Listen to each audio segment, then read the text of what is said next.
So what's going on at Red Bull and how could their season turn around so much from a dominating team at the start to a struggling team? Red Bull started the new F1 era with the right concept, large downwashing side pods in 2022.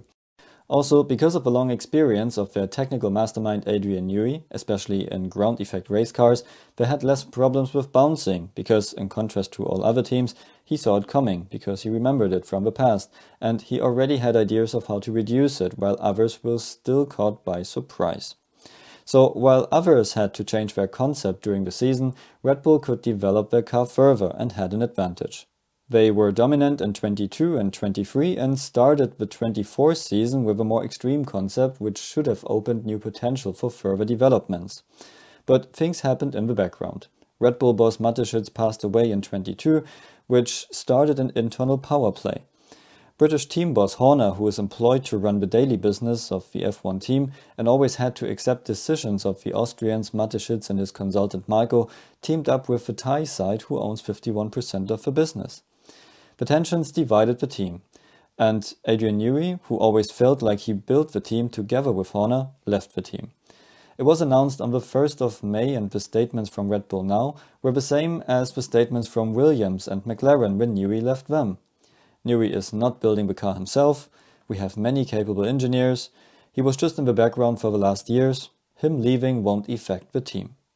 But we have to remember that Newey is not just one of the first engineers who studied the aerodynamics of ground effect cars at university, he's also a successful race engineer and hobby race driver himself.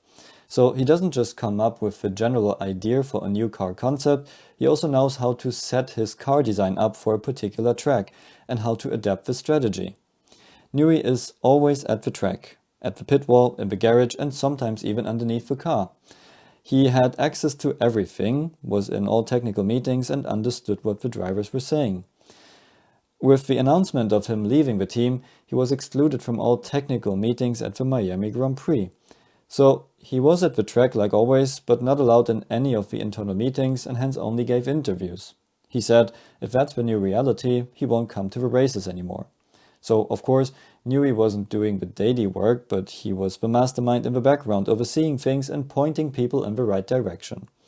And so it's interesting to see that now that he's not involved in the car's development anymore, the team is struggling. Of course, that didn't happen immediately, but we can clearly see that since race 8 in Monaco, Red Bull's progress got a lot flatter. Their updates don't bring the promised results anymore, they're making mistakes at the track, and they have problems setting up the car.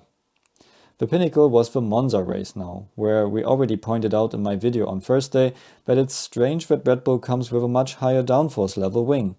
They then cut large pieces off the flap to reduce drag, but at the track they ended up being significantly slower on the straights than their rivals.